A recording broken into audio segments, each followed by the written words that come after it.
चर्चा धर्म की करनी है, ऐसे कुछ प्रश्न नहीं पूछना है जो यूपीएससी एमपीएससी वाले बच्चों को आते हैं, ऐसा नहीं पूछना है। ऐसे पूछ के हमें वैसे आंसर नहीं आते हैं। तो ऐसे बातें नहीं पूछना है जो ना तुम्हारे कुछ काम के हैं, ना हमारे कुछ काम के हैं, ना समाज के कुछ काम के हैं। तो ऐसे नहीं पूछना। हाँ, धर्म के बारे में जो भी कुछ संदेह है, जो भी कुछ है, तो आप अवश्य सहर्ष पूछ सकते हैं। तो खुद एक प्रश्न का आंसर देते हैं जो कि यहाँ पर थोड़ा उपस्थित हुआ, तो थोड़े से ध्यान देकर सुने। देखो, हम सब एक बात को गहराई से समझना है कि तथागत सम्यक संबुद्ध, उनका धम्म और उन्होंने स्थापित किया वाला संघ हमारे लिए 3 रत्न श्रेष्ठ है। उनके जो भी कुछ सिद्धांत है, विचार है, जो भी कुछ ऐसे तत्व है, तो हम लोगों में कम अधिक पढ़ाई है। किसी को ज़्यादा सूत्र आते होंगे, ज़्यादा किताब पढ़े होंगे, तो वो सूत्र, वो किताब अहंकार जताने के लिए या दूसरे से बड़ा दिखाने के लिए नहीं है। किसी भिक्षु से भी ज़्यादा किसी के किताब का ज्ञान हो सकता है, अच्छी भी बात है। बौद्ध धर्म के ऊपर काम करने वाले अपने भारतवर्ष में बहुत सारे संगठन भी है। सभी संगठनों का स्वागत करते हुए, किसी की भी निंदा न करते हुए, हम कुछ बातें छोटी छोटी ढंग से समझनी चाहिए।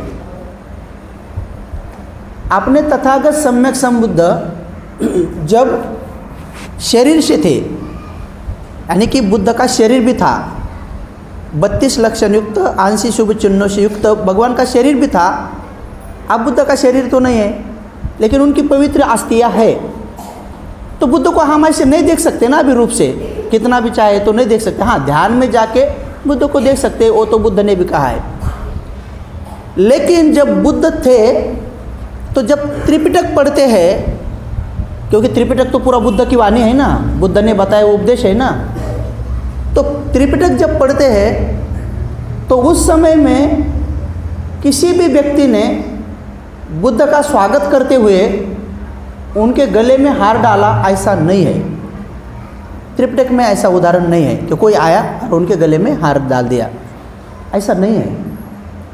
त्रिपिटक में नहीं है कि बुद्ध का स्वागत करने का तरीका क्या है।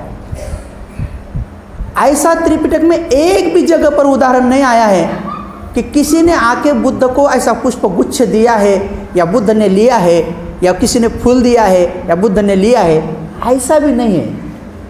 बुद्ध ने कभी हाथ में भी फूल नहीं लिया है, त्रिपिटक में नहीं है। बुद्ध ने जैसे अभी आप लोगों ने दिया सम्मान के साथ हम लिया, हम बुद्ध नहीं हैं, हम अरहंत भी नहीं है। तो ये फूल लेना, ये फूल देना, बुद्ध के समय में बुद्ध को किसी ने भी फूल दिया तो बुद्ध ने हाथ में नहीं लिया। तो बुद्ध को पूजा करना कहो या वंदना करना कहो, कैसे करते थे? वो जाके भगवान बुद्ध के चरणों में रख देते थे। कितने उदाहरण ऐसे, बहुत सारे उदाहरण हैं कि भगवान अपने शांत चित्त से बैठे हैं, वो आ गए, कोई आ गया और उनके चरणों में फूल रख दिया। तो भगवान वो रखे हुए फूल को स्वीकार नहीं करते थे और उसको नकार भी नहीं करते थे। ऐसा भी नहीं कहते थे कि निकाल दे, ऐसा नहीं करते थे। कभी भी भगवान ने फूल को स्वीकारा भी नहीं और उसको नकारा भी नहीं। तो फिर क्या हुआ? स्वीकारा भी नहीं, नकारा भी नहीं, तो देने वाला का कुछ पुण्य हुआ क्या? नहीं। तो ये शास्त्रा सम्यक संबुद्ध हम लोगों के स्वभाव वाले नहीं होते, हमारे जैसे नहीं होते। वो सम्यक संबुद्ध जैसे पूरे पृथ्वी कैसी है, जैसे पृथ्वी का गुण धर्म क्या है, पृथ्वी के ऊपर कोई अगर कीचड़ डाले, कोई कचरा डाले या कोई मानो गंदगी डाले, तो कभी आपने ये पृथ्वी को गुस्सा आते हुए देखा है? और कभी किसने पृथ्वी के ऊपर फूल डाले, सम्मान के लिए पृथ्वी के ऊपर फूल डाले और पृथ्वी के ऊपर कुछ अच्छे सुगंध द्रव्य डाले और पृथ्वी का सम्मान करना चाहे, तो क्या पृथ्वी ये सम्मान से खुश हुई है? नहीं हुई है। वो ना किसी के सम्मान से खुश होती है, ना किसी के अपमान से दुखी होती है। लेकिन वो पृथ्वी का एक गुणधर्म है, अगर कोई उसमें अनाज डाले तो वो उस अनाज को खा नहीं लेती है, स्वीकारती नहीं है और उसको नकारती भी नहीं है। आप खेती में अनाज डालते हैं ना, देखा होगा ना आपने, कोई रिश्तेदार तो आपके खेती वाले होंगे ना, तो जब वो अनाज खेती में डालते हैं तो वो खेती उस अनाज को स्वीकारती नहीं है और नकारती भी नहीं है। ये बहुत बड़ा गुण है खेती में, वही गुण बुद्ध में है। लेकिन वो खेती क्या करती है, जो तुमने अनाज डाला है उसके बदले में 100 गुना देती है, 200 गुना देती है, 500 गुना देती है। उसका इतना ही काम है कि तुम्हारे कर्म का फल देना, ना तुम्हारा कर्म खा लेना, ना तुम्हारे कर्म को त्याग देना, तुम्हारे कर्म का फल देना। ऐसे अपने भगवान थे, फूल डाले तो स्वीकारते भी नहीं थे और न करते भी नहीं, बस उसका अनेक गुना तुम्हें पुण्य मिलता था। समझ में आया? तो इसलिए बुद्ध की पूजा जैसे खेती में हम बोते उसी माफिक करनी है। ऐसा नहीं सोच के कि जैसे बुद्ध को सोना चढ़ा दिया तो बुद्ध स्वीकार लेंगे, तो बुद्ध को कोई टीका लगा दिया तो बुद्ध स्वीकार कर दे। बुद्ध इस सभी अवस्थाओं से मुक्त है, बाबा साहब मुक्त नहीं है, बोधिसत्व है ना। तो बोधिसत्व 10 पारमिता होने तक बार बार जन्म लेंगे, जब पूरी 10 पारमिता हो जाएंगी तब ये बोधिसत्व बुद्ध बन जाएंगे। इसलिए बाबा साहब हार स्वीकारते थे, बाबा साहब हाथ में हार स्वीकारते थे, गले में भी पहनते थे, लोग उनका सम्मान भी करते थे क्योंकि वो बोधिसत्व थे। तो जब उनका मान सम्मान आदर सत्कार करना है तो करते थे। तो बोधिसत्व का मान सम्मान का भी बहुत बड़ा पुण्य है, उसका भी कोई मापन नहीं कर सकते, तुलना नहीं कर सकते। तो इसीलिए जब वो चले जाने के बाद भी, जब चले जाने के बाद भी अगर उनके आस्थे के ऊपर कोई चैत्य बना हो, मूर्ति तो नहीं थी। आपको पता है भगवान बुद्ध के समय में एक मूर्ति बन गई थी, उनके सामने बन गई थी, बुद्ध के सामने ही मूर्ति बनाई थी। बुद्ध ने खुद अपनी मूर्ति उनके आंखों से देखी है, लेकिन भगवान ने उसको तोड़ने के लिए कहा। भगवान ने उसे कहा उसे तोड़ डालो, उसे नष्ट कर दो। क्यों कहा होगा? क्योंकि भगवान चाहते थे कि कोई आगे चलकर लोग देवी देवताओं की तरह, ईश्वर की तरह के मेरी मूर्ति की पूजा कर कर कुछ मांगने न लगे। मैं मोक्षदाता नहीं हूँ, मैं आपको मार्ग दिखाता हूँ, आप चलो, जिसे मोक्ष कहना है, निर्वाण कहना है, मुक्ति कहना है, आप चलो। आप चलोगे तो हो जाओगे। मैं किसी को पास करने वाला नहीं हूँ। हाँ, पढ़ाई अच्छी करो, ऐसी करो, वैसी करो, ये समय इधर उधर बर्बाद मत करो, दोनों रास्ता बताता हूँ कि समय बर्बाद मत करो, ऐसा मत करो। तो आप पढ़ाई करो, आप पास हो जाओ, मैं तो मार्ग दिखाता हूँ। उन्होंने कितनी बार ये समझाया है। तो हम लोगों ने भी शास्त्रा को उसी तरह से समझना चाहिए कि हमारे शास्त्रा मोक्षदाता नहीं है, मार्गदाता है।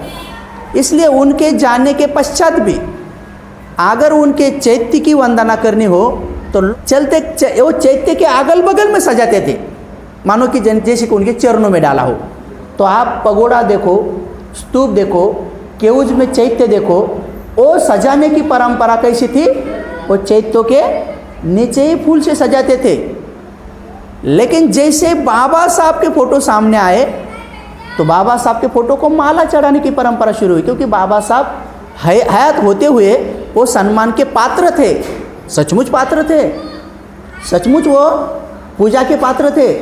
तो इसलिए उनके फोटो को हार चढ़ाने से पुण्य होता है, लेकिन बाबा साहब के फोटो से पूजा करने से एक अपना उत्तरदायित्व बनता है कि इस महापुरुष के प्रति कृतज्ञता भाव रखे।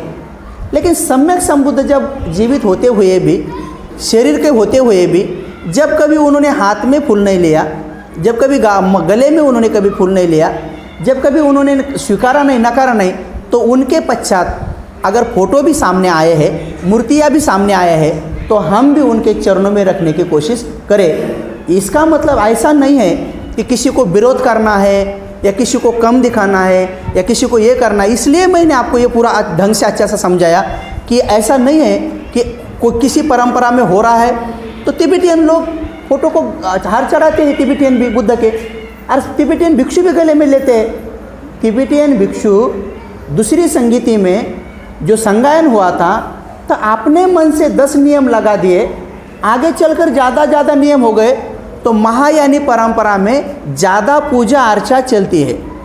जैसे दलाई लामा जी का आप चित्र गूगल में जाकर देखोगे तो आप डालो दलाई लामा जी का नाम गूगल में जाके, थोड़ी देर के बाद आप डालो दलाई लामा जी का पूजा, देखो वो बहुत जगह पर जो शिवलिंग है तो उसके ऊपर भी दूध डालते हैं। तो क्यों? क्योंकि भारत ने उनको आश्रय दिया है और चीन ने उनके ऊपर अटैक किया था तो आश्रय मिल गया, तो ये इधर के शासन ने आश्रय दिया, इसलिए उनके मुताबिक रहने की कोशिश करते हैं। लेकिन बौद्ध धर्म में शिवलिंग के ऊपर या किसी भी ईश्वर के देवी देवताओं के उस चिन्ह के ऊपर ऐसे कुछ फूल या दूध या पानी डालो, ये तो स्थविर परंपरा नहीं है, ये तो बाबा साहब को मान्य भी नहीं था। आपको पता है या नहीं मालूम नहीं, लेकिन जब बाबा साहब का दीक्षा प्रोग्राम था, बाबा साहब का दीक्षा प्रोग्राम था नागपुर में, तब बाबा साहब चाहते थे कि 8 भिक्षु रहे। अब उस समय पूरे भारतवर्ष में ढूंढ के निकाला तो 2-3 ही भिक्षु उपसंपन्न मिल गए, 2-3 श्रामणेर मिल गए, कुल मिला के संख्या 7 हो गई। अब ढूंढ रहे तो भिक्षु ही नहीं मिल रहे, क्योंकि भिक्षु नहीं थे, कहाँ हो गए। बाबा साहब बार बार कहते थे, ये भिक्षु सुमेध नाम के भिक्षु थे, उनका एक किताब है मी पाहिलेले बोधिसत्व, तुम पढ़ो, जरूर पढ़ो, बहुत अच्छा किताब है। बाबा साहब ने उनको ही काम दिया था, चंद्रमणि बंती जी को जाके निवेदन दो, फिर उधर दिल्ली वाले बंती जी को, उपदेश जी को निवेदन दो। बाबा साहब को एक भिक्षु कम हो गया, तो बाबा साहब चाहते थे कि मुझे 8 भिक्षु चाहिए, 8 भिक्षु चाहिए, लेकिन 8 नहीं मिल रहे, तो क्या करें। तो बाबा साहब को पूछा गया, बाबा 7 ही भिक्षु मिल गए, 8वां भिक्षु नहीं मिल रहा है। तो बाबा साहब ने उसमें एक तरीका निकाला, एक काम करो, जो महाबोधि सोसाइटी है, जो अनागारिक धर्मपाल ने स्थापित की हुई है, उस महाबोधि सोसाइटी के बहुत ज्ञानी विद्वान एक सेक्रेटरी है, उनका नाम वाली सिन्हा है, उनको बुलाओ, उनको बुलाओ। बाकी भिक्षु नहीं है, लेकिन बौद्ध धर्म का ज्ञाता है, बौद्ध धर्म का ज्ञानी है, बौद्ध धर्म का आचरण करने वाला बड़ा उपासक है। तो बाबा साहब कहते कि ठीक है, वो भी मिल गया तो मैं समाधान मान लूँगा। तो वाली सिन्हा को बुला लिया। तो आप देखो फोटो में जो बाबा साहब के बगल में खड़े, वही वाली सिन्हा है, वो श्रीलंका के है, वो महाबोधि सोसाइटी के सेक्रेटरी रहे। तो उनको पकड़कर, उनको भिक्षु के लाइन में नहीं पकड़ा, लेकिन एक बौद्ध धर्म का ज्ञाता है, जानकार है। तो उस समय में भी आपने समझना चाहिए, देखना चाहिए कि उस समय में कुछ लोग बाबा साहब के पास आए थे, बाबा साहब के पास आए और बाबा साहब को बोले, बाबा आपको एक भिक्षु कम पड़ रहा है, तो आपने भारत में एक भिक्षु है ना, उनको बुलाए क्या। तो पूछा गया कौन है, तो बोले दलाई लामा है। आपको मालूम है ये बात। तब दलाई लामा जी बड़े युवा थे, बहुत युवा थे, यंग थे। तब बाबा साहब को बताया गया कि दलाई लामा जी को बुला सकते हैं 8वां बोल के। तब बाबा साहब ने मना कर दिया। क्यों नहीं सोचते आप लोग, बाबा साहब ने क्यों मना किया होगा। तो बाबा साहब ने मना कर दिया कि नहीं, मुझे 8वें के रूप में दलाई लामा जी नहीं चाहिए, क्योंकि वो महायानी परंपरा से है, बौद्ध धर्म का ही अंग है, लेकिन उसमें कुछ ऐसे पूजा अर्चा को घुसाड़ दिया है कि जो कितने सालों से हम हिंदू धर्म में करते आए हैं, उसी से बर्बाद हुए हैं। फिर से मेरे लोग बौद्ध धर्म के नाम पे उसी रास्ते पर चलेंगे तो हानि होगी, तो उपद्रव होगा, द्रव्य का हानि होगी, समय चला जाएगा, इस त्योहारों में, उत्सवों में, कर्मकांडों में लगे रहेंगे। तो बाबा साहब चाहते थे कि स्थविर परंपरा से, शुद्ध रूप से धर्म को अपनाया जाए। तो दलाई लामा होते हुए भी बाबा साहब ने अपने दीक्षा के प्रोग्राम में दलाई लामा जी को नहीं बुलाया। सुना है कि संघरक्षित भी थे, भारत में उस समय थे।